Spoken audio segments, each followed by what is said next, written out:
Hola, buenos días. Hoy les voy a hablar de hemorragia subaracnoidea. Les voy a primero comentar un caso clínico de una mujer de 55 años, fumadora intensa, hipertensa. Estos son antecedentes importantísimos, son los antecedentes más importantes, estos que ustedes ven acá. Una mujer de la edad media, eh, fumadora e hipertensa. Esto ya es bastante importante para recordar y tener en cuenta cuando viene un paciente neurocrítico con estos antecedentes. Bruscamente empieza con cefalea, vómitos, cefaleas muy intensas, las cefaleas más intensas que ha tenido en su vida. En este momento ella no estaba haciendo nada, se acompañan de vómitos y pérdida de conocimiento a los 4 o 5 minutos de empezar con la cefalea. La ve un médico de emergencia móvil en un domicilio, constatan CLASBO de 1 más 4 más 2, sin signos focales neurológicos, no rigidez de nuca, las pupilas simétricas, reactivas a la luz. 4 quiere decir que tiene una reactividad flexora apropiada, pero que no llega a localizar, o sea, que comienza el movimiento solamente. Y algunos gestos faciales es el 2 o eso luego de intubada o algunas palabras, pocas palabras que no se entienden. En la emergencia hospitalaria se rápidamente entra en el código de ACB y se realiza una tomografía con angiotomografía. ¿Por qué entra en el código de ACB? Porque es un cuadro neurológico con cefalea que comenzó bruscamente, y por lo tanto hay que pensar que pueda ser un ACB, un ataque isquémico transitorio.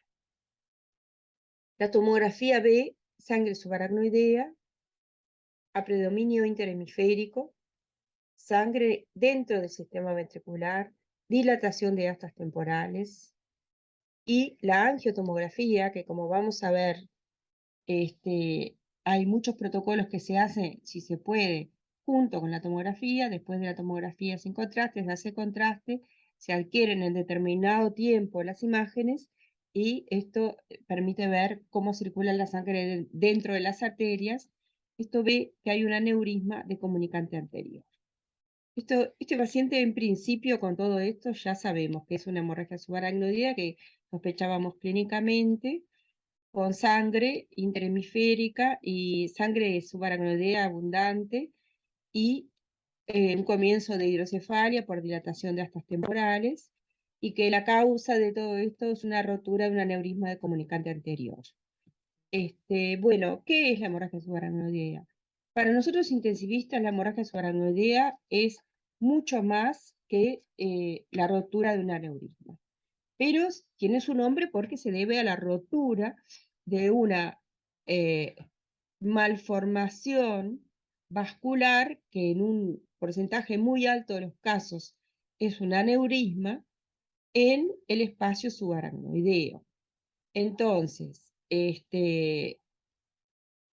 la rotura de esta malformación genera una hemorragia en el espacio subaracnoideo, porque el espacio subaracnoideo es por el cual circulan los vasos. Este esquema que yo les muestro tiene, me parece a mí, un error en realidad, porque la hemorragia intraparenquimatosa puede, en general no es generada por un aneurisma, como se ve ahí, pero hay aneurismas que ahí estarían en el espacio subaracnoideo que se rompen ahí y que generan una hemorragia subaracnoidea, y por estar en esa zona pueden romper el parénquima y también tener una hemorragia intraparenquimatosa. Son dos cosas diferentes. Cuando rotura un aneurisma, los aneurismas están en el espacio subaracnoideo, ya sea de la convexidad, como se ve acá, ¿verdad? O de los surcos o las cisternas, como se ve acá. Y bueno, las dos generan hemorragia subaracnoidea. Desencadena esto una serie de procesos fisiopatológicos que tienen una secuencia definida a lo largo del tiempo, en semanas, días, semanas, inclusive al principio en horas. También hay cosas que se ven, patologías o complicaciones que se ven rapidito y tienen una secuencia definida. En general, después hay otros procesos que aparecen en cualquier momento.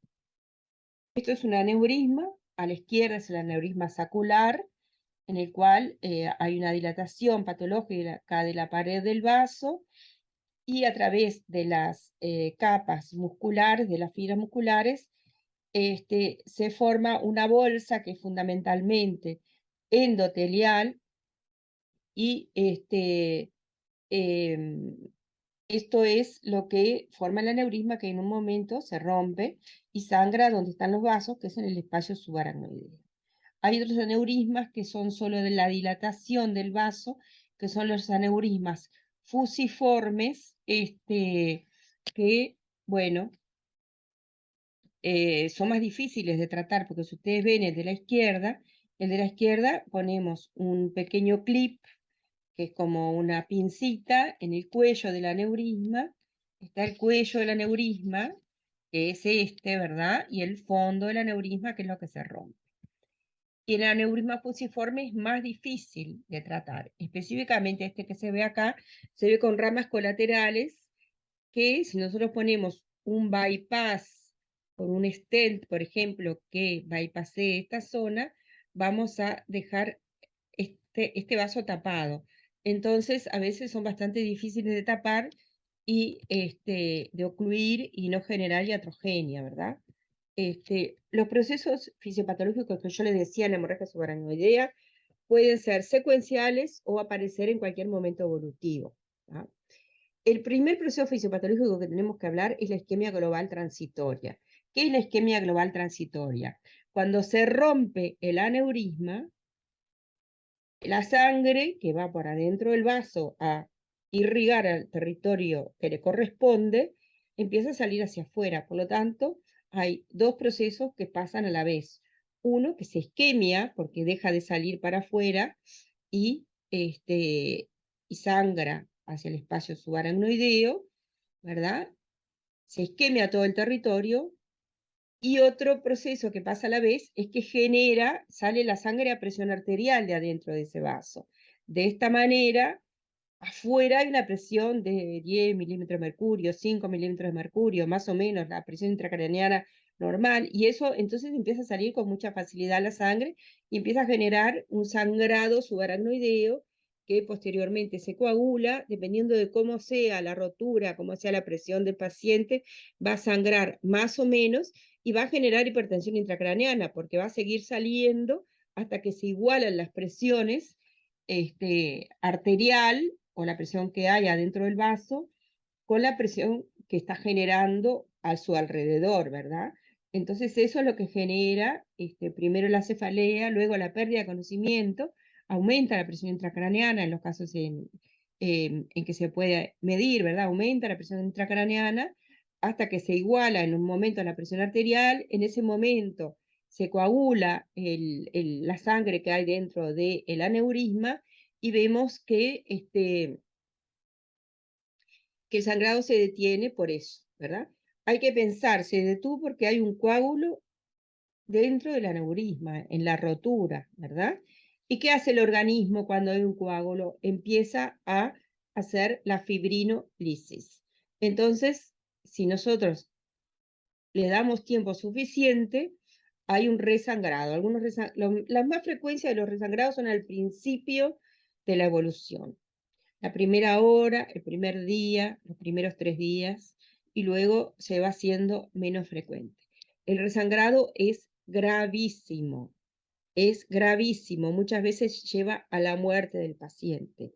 Y clínicamente se manifiesta si estamos viendo la presión intracraneana, aumenta y clínicamente por una depresión de conciencia. Si el paciente ya está muy deprimido, está intubado, más sedado, a veces no nos damos cuenta solamente porque hay elementos sistémicos, como sea hipertensión, bradicardia, de hipertensión intracraneana o de desviación de la línea media, como ser signos herniarios, etc. Bueno, entonces ya hablamos un poquito de resangrado, después quizás les hable más. La isquemia global transitoria, que es entonces esa isquemia que se genera un poco porque hay un terreno que se deja de irrigar y otro poco por la hipertensión intracraneana que puede ser muy importante y puede llevar a que el flujo sanguíneo cerebral no pueda entrar al cerebro y se genera presión de perfusión muy baja. Por eso, en general, la isquemia es global. ¿Ah? La patología de la hemorragia subaracnoidea es una patología isquémica, ¿verdad? Antes se decía que la isquemia empezaba en la etapa del vasospasmo. Ahora se sabe de hace ya varios años que la isquemia es inicial y hay una isquemia inicial, global y transitoria que luego es sustituida o en forma prácticamente sin darnos cuenta sigue con la isquemia cerebral diferida, que es el punto número 4. Entre esos dos puntos, el 3 son las complicaciones postoperatorias o postprocedimiento endovascular. Si el paciente tiene suerte, tiene un aneurisma que es tratable fácilmente, suerte dentro de la desgracia, ¿no? Lo llevamos o al bloque operatorio o al procedimiento endovascular lo antes posible y se va a asegurar ese aneurisma, ¿verdad? Nosotros podemos hacer algo antes, que es el ácido tranexámico, que ya tenemos una diapositiva para ello, para disminuir la posibilidad de resangrado, dándole durante los 3 primeros días un inhibidor de la fibrinolisis, ¿verdad? Un antifibrinolítico, que es el ácido tranexámico. Luego viene las complicaciones postoperatorias o postprocedimiento endovascular puede ser porque el aneurisma se rompió, porque hubo que clampear en forma transitoria algún vaso y generar isquemia a su vez, porque al asegurar el aneurisma, incluimos un vaso como vimos hoy, un pequeño vaso que genere un infarto en alguna zona, ¿verdad? Todas esas son complicaciones que pueden aparecer. Hay complicaciones por tracción para mirar, el cirujano tiene que traccionar el parénquima y a veces esa tracción, si es demasiada, puede generar lesiones también. Entonces, hay varias complicaciones y cuando el paciente recupere el conocimiento, en los casos que podemos dejarlo recuperar el conocimiento en el post-intervención inmediato, vemos si el paciente tiene alguna signología focal o o no despierta, por ejemplo, en el preoperatorio estaba despierto y luego no despierta. Bueno, eso son todas complicaciones que cuando viene en el postoperatorio inmediato lo tenemos que atribuir a eso. Luego viene la etapa de la isquemia cerebral diferida. ¿Tá? Esta etapa es una etapa que aparece aproximadamente el cuarto día y dura como 2 semanas. Su génesis principal es por el vasoespasmo, pero se ha visto que hay otras causas, por lo cual no se llama más etapa de vasoespasmo, como se llamaba antes, sino eh, spreading isquemia, que es una complicación de la spreading depression, que no sé si ustedes ya les hablaron de eso. En el caso en que la depresión es spreading, o sea que se va diseminando, que va progresando como una mancha de aceite en la corteza cerebral, esa depresión neuronal en la hemorragia subaracnoidea muchas veces se ve que en vez de acompañarse, como en otras situaciones de hiperflujo, se acompaña de hipoflujo en esa zona y genera mayor isquemia. También esta isquemia cerebral diferida puede ser causada por alteraciones de la microcirculación, como ser trombosis capilares que generan isquemia, microzonas de isquemia, por microembolias que salen de la zona del aneurisma muchas veces, se han visto que son frecuentes, inflamación también. Después viene la etapa de infecciones y sepsis, que como todos sabemos, en general aparecen, pero no es cierto para todos los casos. Cuando el paciente está más evolucionado, hay infecciones de todo tipo, son pacientes graves que necesitan muchas maniobras invasivas, que como sabemos se acompañan de complicaciones. En cualquier momento, como ya vimos en nuestra paciente, tenía hidrocefalia incipiente desde la primera tomografía. La hidrocefalia ya se los voy a contar más, pero aparece por alteraciones de la circulación del líquido cefalorraquídeo. Es una dilatación de las cavidades ventriculares que puede llevar a hipertensión intracraneana y puede matar al paciente. Las alteraciones metabólicas e hidroelectrolíticas son frecuentes, convulsiones, y acá faltan algunos otros procesos fisiopatológicos, como ser las alteraciones cardiovasculares, respiratorias, etc. En la epidemiología es los ataques cerebrovasculares hemorrágicos que comprenden a la parenquimatosa y la hemorragia subaracnoidea. O sea, aclarar bien que la hemorragia subaracnoidea no es parenquimatosa. En algunos casos puede tener algún compromiso parenquimatoso, pero es en la superficie del cerebro, ¿verdad? En la superficie, que son la corteza, los surcos, las cisternas, ¿verdad? Eso es afuera del cerebro y es la zona donde van los vasos grandes circulando. Esa sangre baña entonces a los vasos y a partir de ahí hay muchos procesos fisiopatológicos que generan el vasospasmo y generan las otras alteraciones que ya hablamos. Los hemorrágicos, o sea, la parenquimatosa y la subaracnoidea representan más o menos una quinta parte de los ataques cerebrovasculares. El 40% de los ataques cerebrovasculares hemorrágicos, o sea, casi la mitad, son por hemorragia subaracnoidea, ¿verdad? En general se dice un 5%, una cosa así, ¿ah? Del total de ACVs. La incidencia en general se habla de 10 cada 100.000 habitantes por año. En Japón es mucho mayor, en Finlandia inicialmente también se decía un número mayor, luego esto está discutido, o sea, en Japón sí es claro que es muchísimo mayor. En España hay unos números que dice que son 9 cada 100.000 habitantes. Algunos autores sugieren que la incidencia real de hemorragia subaracnoidea es significativamente más alta, secundaria a un diagnóstico erróneo, porque, como vamos a ver, tenemos que hablar de los diagnósticos erróneos, por muerte antes del ingreso hospitalario y porque hay falta de autopsia en la población general, ¿verdad? Hay pacientes que mueren, se dice murió de un infarto y en realidad murió de una hemorragia subaracnoidea. Es una de las causas de muerte súbita, ¿verdad? Muerte brusca, se murió y no se supo qué pasó. La hemorragia subaracnoidea por aneurisma es un evento particularmente devastador. Su tasa de letalidad es aproximadamente del 40%, o la mitad de los pacientes también. Muchos sobrevivientes siguen dependiendo de otros para las actividades de la vida diaria.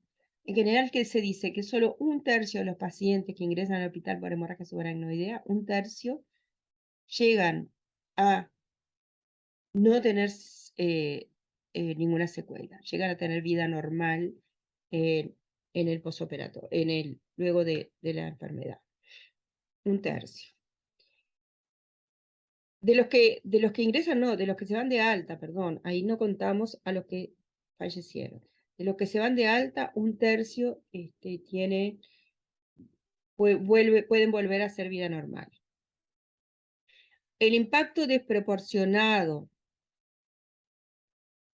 en personas que en general son menores de 65 años, puede haber mayores, pero en general son menores, es más de la vida media. Esto quiere decir que estas personas pierden muchos años de vida activa, ¿verdad? Entonces, si uno suma los años que pierden estas personas, si comparamos con el ACV isquémico, esta enfermedad tiene prácticamente la misma carga para el sistema de salud que el ACV isquémico, ¿verdad? Entonces, ¿cómo vamos a hacer para diagnosticar la hemorragia subaracnoidea? Uno, por la sospecha clínica. ¿Cuándo tenemos la sospecha clínica? Cuando el paciente viene con una cefalea intensa, diferente, si es un paciente que tiene cefaleas frecuentemente, diferente a sus cefaleas muy intensa, que a veces acompaña de vómitos, puede o no tener rigidez de nuca, porque la rigidez de nuca no aparece rápidamente. Y a veces, que ojalá no pasara, pero pasa, es la segunda o la tercera vez que consultan la emergencia por esta cefalea intensa. ¿Ah? Como se confirma por una tomografía computada. Se confirma por una tomografía computada que muestra sangre, lo típico es alrededor del cerebro, o sea, subaracnoidea, y en los surcos, en las cisternas, que también son espacios subaracnoideos. Pero puede pasar algo, si se demora en hacer la tomografía es normal y continúa la sospecha. O sea, nosotros pensamos, debe ser porque el cuadro clínico es, es de una hemorragia subaracnoidea, se hace una punción lumbar. Ya dijimos que la tomografía es normal, por lo tanto no hay ningún tipo de contraindicación, y se hace una punción lumbar que muestra sangre. La sangre muestra en general eritrocitos alterados, porque ya hace tiempo que están en el espacio subaracnoideo, y muestra un sobrenadante santocrómico. El sobrenadante santocrómico es resultado de la metabolización de la hemoglobina, es un sobrenadante amarillo. ¿Ah? Y a veces puedes también seguir la sospecha, continuar la sospecha en esos casos, o se hace una arteriografía para ver si hay un aneurisma, o una resonancia magnética, que algunos de la secuencia ponderadas en T2 asterisco y imágenes ponderadas en susceptibilidad son las más adecuadas para ver si hay o ha habido sangre. ¿Ah? Entonces, esto es lo típico. Si vemos sangre, pero es sangre sin santocromía, y es sangre con los eritrocitos normales, es probablemente sangre de punción, por una punción dificultosa, ¿verdad? Que acá a veces podemos ver que en los diferentes tubos que se sacan, sacamos más de un tubo y vemos que va aclarando los diferentes tubos. Eso es mucho más a nivel por una lesión de la técnica, ¿verdad? Pero eso no contraindica que, además de tener una probable sangre por la punción, pueda tener sangre subaracnoidea. Así que igual hay que mandarla a examinar. Este es una tomografía de sangre subaracnoidea. Como ustedes ven acá, en la imagen que estoy señalando de la izquierda, en el hemisferio izquierdo hay sangre en los surcos. La sangre se ve como hiperdensa, ven acá, hiperdensa. En la tomografía se habla de densidad, en la resonancia se habla de intensidad de la señal. Esta es una imagen hiperdensa, que del otro lado es normal, es hipodensa, porque hay líquido cefalorraquídeo en los surcos y cisternas. En esta del medio vemos un poco, se ve que podría estar algo dilatado el sistema ventricular.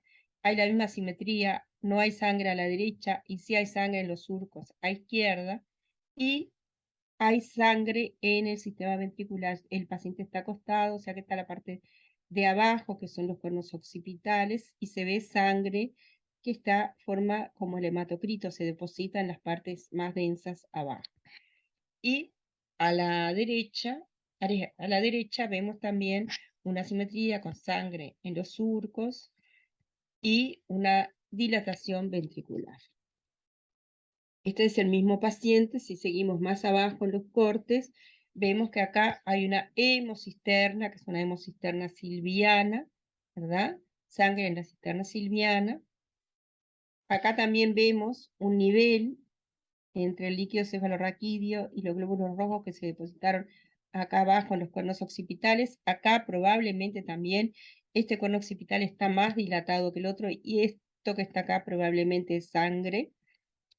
Y del otro lado vemos las comas temporales, son patológicas. Esto es dilatación de los cuernos temporales, es hidrocefalia, ¿verdad? Y vemos alrededor del tronco cerebral, sobre todo también del lado izquierdo, sangre depositada, Esto es sin contraste, ¿ah? Es una tomografía sin contraste, que muestra que hay sangre depositada acá, en esta zona. Son hemocisternas, sangre de cisternas peritronco, hemocisterna silviana. La hemocisterna silviana se describe que tiene una parte lateral y una parte más central, ¿verdad? Como vamos a ver cuando hablemos de la cuantificación de la sangre. Diagnóstico 2, o sea, ya hablamos cómo se diagnostica que es una hemorragia subaracnoidea. Es una hemorragia subaracnoidea porque la tomografía sin contraste muestra sangre en el espacio subaracnoideo. Bien, pero tenemos que saber después qué pasó, qué fue lo que sangró. En un gran porcentaje de los casos, la etiología de la hemorragia subaracnoidea es por rotura de un aneurisma. Puede haber rotura de otras malformaciones y además puede haber hemorragia subaracnoidea traumática, que en realidad es la más frecuente de todas, pero eso es el trauma encefalocraniano y nosotros estamos acá hablando de la hemorragia subaracnoidea espontánea, ¿ah? No se acompañó de ningún trauma. Entonces, etiología se hace por un examen de los vasos, angiotomografía, angioresonancia o angiografía digital. Como a nosotros, bueno, lo que hace más comúnmente es la angiotomografía, y si se puede hacer junto con la angiografía inicial, perdón, con la tomografía sin contraste inicial, es lo mejor, porque ya subimos al paciente a cuidados intensivos y el paciente queda bien, no hay que trasladarlo 2 veces. La angioresonancia se hace a veces o porque no hay capacidad de hacer angiotomografía, pero lo más rápido es hacer la angiotomografía. Y la angiografía digital es sobre todo en los pacientes o porque no se puede hacer lo otro o porque cuando muchas veces no es suficiente los datos, a veces sí, de la angiotomografía o de la angioresonancia para que el neurocirujano tenga o el endovascular tenga claro las características anatómicas del aneurisma. Muchas veces es suficiente con las otras. Entonces, por acá, por ejemplo, acá tenemos una angiotomografía en la cual se ve donde está la flecha acá arriba, un pequeño aneurisma que no es muy fácil de visualizar. Esta es una imagen anteroposterior, ¿verdad? Es la carótida interna que va entrando. Acá no se ve demasiado bien la bifurcación. La bifurcación de la carótida es en silviana y comunicante anterior, del otro lado lo mismo. Y acá atrás, aunque en este plano, como está anteroposterior, se ve, no nos damos cuenta que está atrás, es el tronco basilar o la arteria basilar que se divide en cerebrales posteriores. Y por acá esta es la arteria vertebral que da origen, juntándose con la otra que no la vemos acá, en este corte da origen a la arteria basilar, ¿verdad? Bueno, acá no se ve demasiado claro, o sea, a veces hay que complementarle, hacer lo que tenemos acá, que es una imagen, una reconstrucción tridimensional, ¿verdad? Que se ve en todas las dimensiones, que es lo que se vio, porque puede ser que en un corte no se vea la arteria vertebral, por ejemplo, pero está, si la vemos más profundamente, más superficialmente. Acá tenemos la carótida, ¿verdad? Que sigue y que da esto que se llama acá, que es un aneurisma bilobulado, que tiene como el cuello envuelto por otra rama, ¿verdad?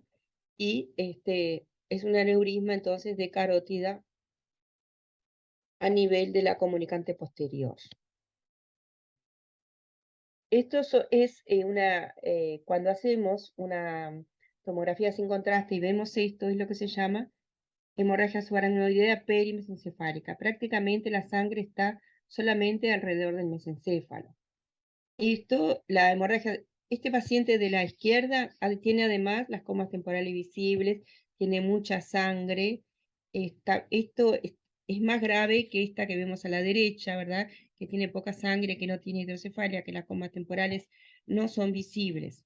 En general, las hemorragias perimesencefálicas no se encuentra cuando se hace la arteriografía, no se encuentra, la angiografía no se encuentra el vaso culpable, no se encuentra el neurisma, ni se encuentran otras alteraciones. Se dice que pueden ser de origen venoso, o a veces son, que es mucho más grave, son aneurismas del tip, o sea, o del top, a veces se dice de la arteria basilar, es decir, cuando se bifurca la arteria basilar. Esto es mucho más grave. ¿Eh? Entonces, 5% de los casos de hemorragia subaracnoidea perimesencefálica tienen un angiograma cerebral normal, o sea, cuando vamos a buscar la etiología, no vemos qué es lo que sangró y no se identifica el origen del sangrado. Se cree que la causa es una hemorragia venosa. Se llama hemorragia subaracnoidea perimesencefálica no aneurismática. El otro 5% de los casos se deben a un aneurisma vértebro-basilar y el pronóstico es peor. Hay causas raras de hemorragia perimesencefálica, como son la malformación arteriovenosa. No, estos no son de perimesencefálica, perdón. Las causas raras de hemorragia subaracnoidea, son la malformación arteriovenosa, la fístula arteriovenosa dural, el traumatismo y tumores vasculares. Puede haber estos casos que son raros. Cuando en este trabajo que muestra causas atípicas de hemorragia subaracnoidea, no traumática, o sea, la que estamos hablando nosotros, la espontánea, encontraron que vamos a irlo viendo de a poquito. Había hemorragia subaracnoidea en la tomografía al ingreso en 820 pacientes, tomografía. ¿Ah? Con aneurisma en la primera angiotomografía había 787, o sea, esto ya se descartan como no tener causa, 787. Y sin aneurisma eran 53, menos del 10%, alrededor del 5%. De estos que no tenían aneurisma en la primera tomografía, ¿ah? Había aneurismas rotos y fusiformes en la segunda tomografía, se encontró causa en 21 pacientes y en 32 casos no había causa, ¿verdad? De estos que no tenían causa, había un porcentaje sin signos focales neurológicos y otro porcentaje con signos focales neurológicos. HH es la escala clínica de Hanty-Hess, que es entre 1 y 3, y entre 3 y 5, o sea, pacientes más graves son estos, pacientes menos graves son estos. De estos eran 8 en perimesencefálica, la de que recién les hablé, 4 alteraciones de la coagulación, no había aneurisma tampoco, ¿verdad? Todos estos. Desconocido en uno, no se pudo encontrar nunca la causa. Vasculitis lúpica en uno, en ninguno de estos se pudo encontrar, pero bueno, con alteración de la coagulación pensamos que fue ese. En la vasculitis lúpica también pensamos que fue un tema de vasculitis. Trombosis de senos venosos en uno. Y los más graves, con signos focales neurológicos en un Hanty-Hess entre 3 y 5, eran tumores, sangrado de un cavernoma, que es una malformación, trombosis de senos venosos, malformación arteriovenosa que sangró, en 2 no se pudo llegar a nada, y fístula dural en 3 pacientes. Esto entonces es para tener un pantallazo de qué son las alteraciones que pueden causar hemorragia subaracnoidea sin tomografía visible, ¿verdad? Sin causa visible en la angiotomografía. El diagnóstico diferencial. Cuando llega un paciente, nosotros tenemos que pensar, por ejemplo, en nuestra paciente cuando llegó con una cefalea intensa antes de hacer la tomografía, en otros tipos de ACV. En principio, pensamos que es un ACV porque fue tan brusco, porque fue sin fiebre, porque fue sin trauma. Entonces pensamos que es un ACV y el diagnóstico diferencial entonces es con un hemorrágico o un isquémico. Podemos pensar que clínicamente, como no tiene signos focales neurológicos, no es un hemorrágico, como deprimió conciencia rápidamente, no es un isquémico, por lo menos no es un isquémico del sector anterior, ¿verdad? Pero este diagnóstico diferencial lo va a dar la tomografía. ¿M?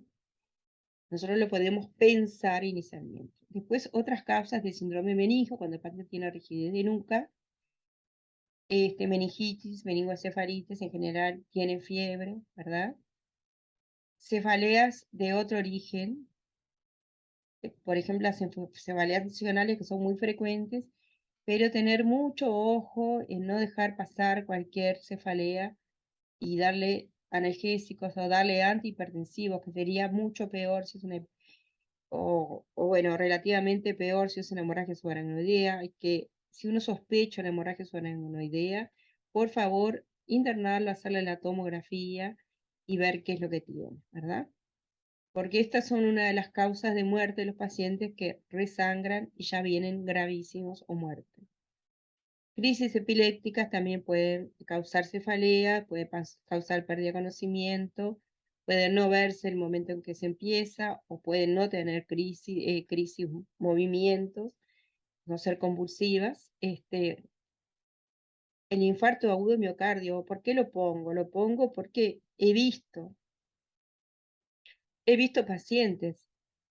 Una vez vi un paciente que estaba internado en un centro donde yo trabajaba, cardiológico, y en ese centro una señora estaba internada con un infarto y me dicen, vení a verla porque se está deprimiendo la conciencia, está deprimida, está casi por entrar en coma.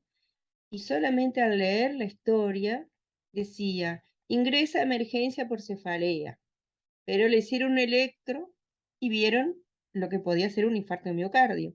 Y vamos a ver que estos pacientes pueden tener sobreelevación, pueden tener marcadores miocárdicos positivos. Entonces, no hay que confundir, o sea, siempre es muy importante en todos los pacientes ver por qué consultan, ¿verdad? ¿Por qué consultó por una hemorragia subaracnoidea? Hicimos una tomografía y tiene una hemorragia subaracnoidea. Por suerte no se le habían hecho fibrinolíticos a esta paciente, ¿verdad? Y vi también síndrome meningios, que fueron diagnosticados como meningitis en una hemorragia subaracnoidea y que me enteré cuando un paciente que estaba de alta, yo no lo había visto, pero en el pase guardia dice fulanito de tal, es una meningitis, se va de alta, está bien, y de noche, estaba en otro sector, de noche me viene ese paciente en coma gravísimo y se murió por un resangrado. ¿Eh? Lo que se había diagnosticado como una meningitis porque el paciente había tenido vómitos junto con la cefalea, entonces se hizo algo gástrico con contraste, no sé qué se hizo, le dio contraste y ese contraste, este, cuando lo vieron en la tomografía, dijeron, no, eso lo que tiene ahí no es sangre, es el contraste que se le dio, es el contraste que se le dio, y en realidad era sangre y era una hemorragia subaracnoidea, el paciente se murió. Después de varios días de evolución en el cual habría habido tiempo este, de, de cliparle el aneurisma, ¿verdad? Nunca se hizo diagnóstico. Entonces la clínica ya le hablábamos cefalea, ictus, coma primario, a veces ni siquiera la cefalea. Entran en coma y hacen una convulsión de entrada, ¿verdad? Vómitos, rigidez de nuca que puede demorar en aparecer, o el paciente con un coma muy profundo puede no aparecer nunca. Y ahora esas cosas como que han perdido un poco de importancia el diagnóstico. Sí en la emergencia, porque un paciente que yo tengo dudas, quizás si tiene rigidez de nuca, le hago la tomografía y si no la tiene, puedo valorarlo un poco más. Pero cuando yo digo es un stroke, va a tomografía rápidamente y cada vez más rápido, ¿no? Entonces vamos a hablar de la clasificación clínica. La clasificación clínica del paciente habla de la gravedad del paciente. Cuanto más alta, peor evolución va a tener el paciente, se acompaña de peor evolución. Esto es la clasificación al ingreso. Cuando lo vemos, de acuerdo a lo que tenga, va a tener un Hantigest de tanto, o va a tener la otra clasificación que es de la World Federation de Neurocirujanos, que se las voy a mostrar enseguida. O sea, esta es la clasificación, la menos grave, y lo que se llama en realidad 1, 2 y 3 es el buen grado clínico, en el cual el paciente tiene o una cefalea leve, o está sintomático, tuvo la cefalea, ya no lo tiene, o tiene una ligera rigidez de nuca, tiene una cefalea de moderada a intensa, tiene clara rigidez de nuca, pero no tiene déficit neurológico, puede tener un sexto par o alguna cosa de esas que son bastante inespecíficos, o un tercer par que hablan de una compresión por el aneurisma y no del sangrado en sí. Esos son los de comunicante posterior. Puede tener somnolencia, confusión, déficit neurológico focal leve. Todos esos son el buen grado clínico. Todos estos pacientes tienen que ir por lo menos a un cuidado moderado. Todos. 4 y 5, estupor. Ya el estupor es una cosa que nosotros en cuidados intensivos no usamos mucho. La depresión de conciencia, eh, confusión, abre los ojos, no sabe dónde está. En mi parecia moderada, grave, y el 5 ya es un coma profundo, con rigidez de cerebración, que es la extensoponación como la ven ahí, por si alguno nunca la vio.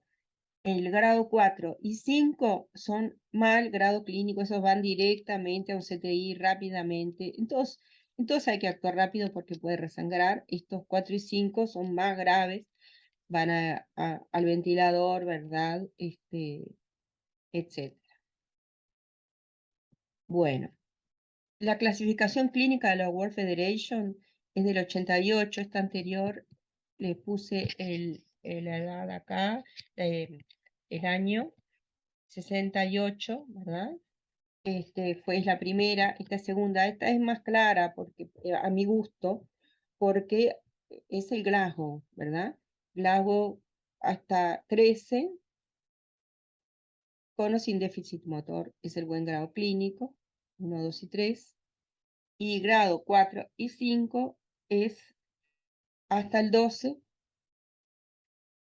y menor de 7 es el peor, grado 5.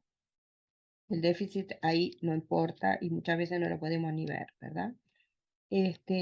Bueno, estas son las clasificaciones que ustedes tienen que conocer más o menos y saber cuáles son buen y mal grado clínico.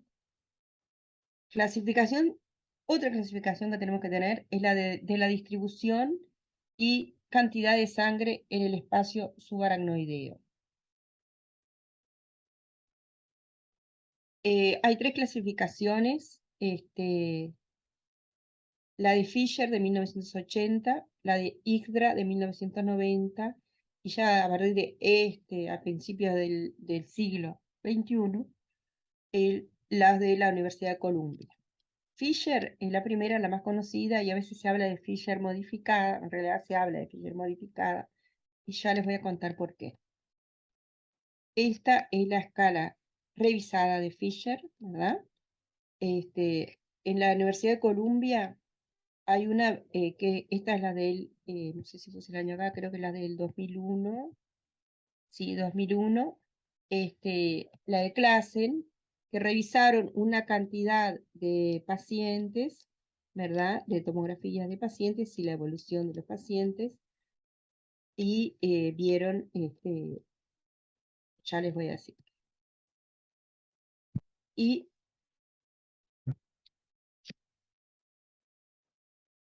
voy a seguir con esto. La otra de la universidad, o sea, la más nueva, es también de la Universidad de Columbia, ¿verdad? Es unos años después, y también eh, las dos se hablan de Fisher modificada. ¿Ah? Las dos hablan de Fisher modificada. Acá dice la escala de Fisher revisada, acá habla de escala de Fisher modificada. Y les voy a ir hablando más o menos. Fisher, sin ser modificada, ni revisada ni nada, describió 1, 2, 3 y 4, escala de 1 a 4. La escala eh, de 1, o la de Fisher 0 y 1, era muy poquita sangre y no se acompañaba de riesgo de vasospasmo, nada, prácticamente nada. Estas son, perdón, estas son todas modificadas y abajo, lo que pasa es que esto me tapa, el zoom me tapa acá está. Tenemos abajo la de Fisher y arriba la de Fisher modificada. ¿Ah? Y para ver un paralelismo entre ellas dos. Tenemos a la izquierda el Fisher 1, luego el Fisher 2, y vamos a ver que la diferencia que tiene la de Columbia, que es esta de arriba, ¿verdad? La modificada, con la de abajo, es que en la de Fisher, el grado 3 era el que tenía más riesgo de vasospasmo. Y acá el que tiene más riesgo de vasospasmo es el 4. Esos eran ellos lo que criticaban de la escala de Fisher, que la escala de Fisher tenía el 0, que era el 1, que era sin sangre, subaracnoidea o mínima, el 2 que era con un poquito más de sangre, el 3 que era con mucha sangre, subaracnoidea, y el 4 que hablaba de sangre intraventricular o, o intraparenquimatosa, que como nosotros dijimos, puede ser una complicación, pero no es lo que diagnostica la hemorragia subaracnoidea. Y lo que dice Fisher en su trabajo es que el 3 es el que tiene más riesgo del vasospasmo, y que lo que él demostró, que fue en la época en que recién se estudiaban los pacientes con tomografía, él demostró que la sangre subaracnoidea es lo que genera el vasospasmo. ¿Ah? Entonces, estas son todas escalas que lo que hacen es ver qué riesgo tiene el paciente de vasospasmo, porque la arteria que está inmersa en esa sangre, en el espacio subaracnoideo, sangre fuera de los vasos, produce sustancias inflamatorias, entre ellas la endotelina, que generan unas modificaciones estructurales del vaso que van a llevar a el vasospasmo, ¿verdad? Y lo que él vio es que lo que generaba eso era la sangre subaracnoidea. En la escala de Columbia lo que vieron es que la sangre subaracnoidea generaba alto grado de vasospasmo, pero cuando se acompañaba de sangre intraventricular, ya sea mucha como la clasificación de Classen o poca como la clasificación de frontera, las dos de Columbia, esto generaba más vasospasmo que el 3, que era mucha sangre subaracnoidea. Entonces, esa es la diferencia entre ambas escalas. Esta es la de Fisher, que acá les dije, allá, lo que él puso, les copié un pedacito de su trabajo, ¿verdad? En el grupo 1 no había sangre, en el grupo 2 poquita, menos de 1 milímetro de espesor, cuando uno ve las capas en los cortes, ¿verdad? De sangre en los cortes. El grupo 3, coágulos localizados o capas verticales, 1 milímetro o más en grosor. Y grupo 4, o difusa escasa o nada de sangre subaracnoidea, pero con coágulos intracerebrales o intraventriculares. Y esta era poca sangre con intracerebral e intraventricular, y él lo que decía era, ay, perdón, acá se lo traduje, que es lo mismo, y lo que decía él en su trabajo era que el grupo 3 era el más importante, que uno concluye que el factor importante en la producción de vasospasmo no es la presencia de sangre intracerebral, o sea, parenquimatosa, adentro del cerebro, o intraventricular, o la dispersión de la sangre en el espacio subaracnoideo de la fosa posterior. Dice, el factor importante es la cantidad de sangre subaracnoidea a lo largo de los centímetros, los 9 o 10 centímetros proximales de las arterias. ¿Ah? O sea que él fue el primero que dijo que lo importante era la cantidad de sangre subaracnoidea alrededor de los vasos grandes.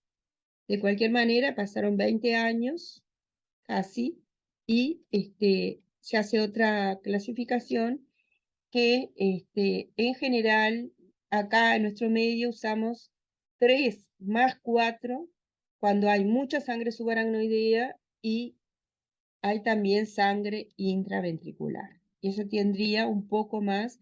En la clasificación de Columbia la llaman 4. 4 cuando es mucha sangre intraventricular y mucha sangre subaracnoidea. Pero ella le llamaba 3 a la peor y acá para no confundir, se le llama 3 más 4 cuando tiene mucha subaracnoidea y además tiene intraventricular o sobre todo intraventricular. ¿Tá? El score de Hydra es otro score que fue descrito en el 1990, que también, pensando en el vasospasmo y la cantidad de sangre, hizo una definición que, mm, nombra 10 cisternas, ¿verdad?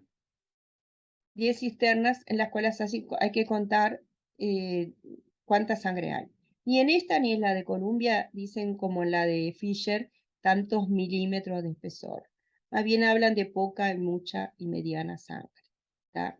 El score máximo es este, eh, de 22 puntos y acá les dejo para que ustedes puedan ver cuáles son las cisternas que él muestra. Se ven acá, están bien nombradas y claras. El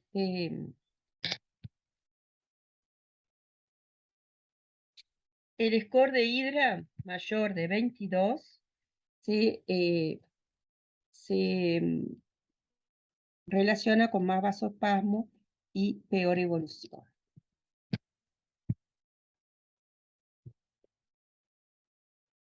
Entonces, esta es la tomografía de el score modificado de la Universidad de Columbia. Este es, como vemos en el 1, hay poquita sangre, en el 2 hay más bien sangre intraventricular, intraparenquimatosa acá e intraventricular, ¿verdad? En el 3 vemos mucha sangre subaracnoidea. Este es también el 3 de Fisher. En el 4 vemos que además de sangre subaracnoidea, mucha, tiene sangre intraventricular. Esto es una tomografía espantosa. Bueno, complicaciones de la hemorragia subaracnoidea. Podemos dividir las complicaciones de la hemorragia subaracnoidea en neurológicas y extraneurológicas. Las complicaciones neurológicas son el resangrado, del cual ya hablamos, la hidrocefalia, las convulsiones, la isquemia cerebral diferida, que ya les dije cuáles eran las causas, acá están todas puestas, la hipertensión intracraneana, que se ve en el momento en que el paciente sangra, se ve después, porque el edema, o sea, la lesión inicial puede causar swelling, hipertensión intracraneana, ¿verdad? Hernias, el paciente se puede morir de hipertensión intracraneana. Complicaciones por el acto quirúrgico que ya les hablé. Estas son todas las complicaciones neurológicas que puede tener el paciente. El resangrado, ya les hablé, a ver si acá podemos ver alguna cosa más. 80% de los pacientes que resangran mueren. Los estudios más antiguos sugerían que eran 4% de los pacientes durante el primer día, pero estudios más recientes han encontrado que la incidencia del resangrado puede subestimarse. ¿Por qué? Porque muchos resangran ultra precozmente, entonces tú cuando los ves ya no sabemos qué es lo que pasó, que resangró, no nos damos cuenta, o algunos fallecen antes de llegar, con los que tienen resangrado. En las primeras 24 horas, hasta casi el 20% de los pacientes del resangrado, de los pacientes que tienen resangrado, aparece en las primeras 24 horas. y la mayoría dentro de las 6 horas del sangrado inicial.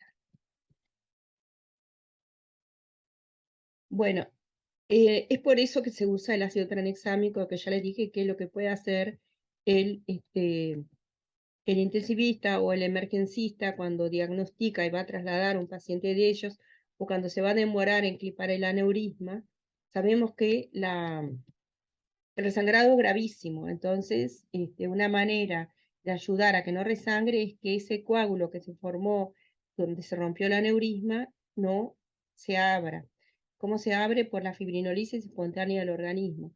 Entonces, si nosotros damos antifibrinolíticos, probablemente ayudemos a que no haya resangrado. Pero por otro lado, hubo dos etapas en el ácido tranexámico. Una fue hace más de 20 años. Se veía que se diaba por muchos días y se vio que los pacientes tenían alto porcentaje de trombosis venosas y complicaciones al revés, por el ácido tranexámico, isquemias. Entonces acá se da antes de la etapa de isquemia secundaria o de isquemia diferida, se da, antes se da por 3 días, se está tendiendo a dar más por un día, pero siempre hay que suspenderla después del tercer día porque ya empieza la etapa del vasoespasmo y ahí podemos generar isquemia, mayor riesgo de isquemia todavía. Entonces, se suspende en el momento que el aneurisma se clipa. Está discutido en los países que rápidamente se trata al paciente, no se da, pero acá sabemos que muchas veces se demora, que hay que trasladar al paciente. Entonces, nosotros por ahora preferimos darlo. Ya les voy a dar después las dosis y eso es lo que podemos hacer nosotros. Para evitar el resangrado, lo que se puede hacer también es que el cirujano la tape o que el endovascular le ponga un coil. ¿Tá? Ah, seguimos. La circulación de líquido cefalorraquídeo, esto es para explicar un poquito la hidrocefalia. Estos son los ventrículos cerebrales y cuando hay sangrado dentro de los ventrículos cerebrales, el líquido cefalorraquídeo son 3 cuernos, cuerno occipital, cuerno inferior o frontal y cuerno anterior. Perdón, es el temporal y este es el frontal. Y se comunican con el tercer ventrículo que está en el medio por el agujero de Monro y se comunica el tercer ventrículo con el cuarto ventrículo que está acá por el acueducto cerebral. ¿Ah? Estas zonas finitas como ser el acueducto o el agujero interventricular, pero ahí no nos damos demasiada cuenta, pero sí acá la sangre se forma en los ventrículos laterales, en los plexos coroideos. La sangre, no, perdón, el líquido cefalorraquídeo. El líquido cefalorraquídeo y circula hacia abajo, después sale del cuarto ventrículo y baña toda la convexidad del cerebro. Por los agujeros de Luschka y de Magendie, ¿se acuerdan? Y sale por ahí, baña todo el cerebro y de acá para abajo va hacia el canal medular. Entonces, cuando hay un sangrado dentro del sistema ventricular, se tapan, se puede coagular, sobre todo las partes más finas, y como se sigue formando acá líquido cefalorraquídeo, se empieza a dilatar, a dilatar, a dilatar, porque esto está tapado, la circulación normal. Eso es lo que se llama la hidrocefalia obstructiva. Cuando hay mucho sangrado, se puede tapar también el cuarto ventrículo o todo directamente. Eso es lo que se llama la hidrocefalia obstructiva y que es más rápida, porque si se tapó todo y sigue formándose líquido cefalorraquídeo, más o menos 8 mililitros por hora, fíjense que cuánto se va a formar y cómo se va a dilatar este ventrículo. Los pacientes pueden morir por hipertensión intracraneal.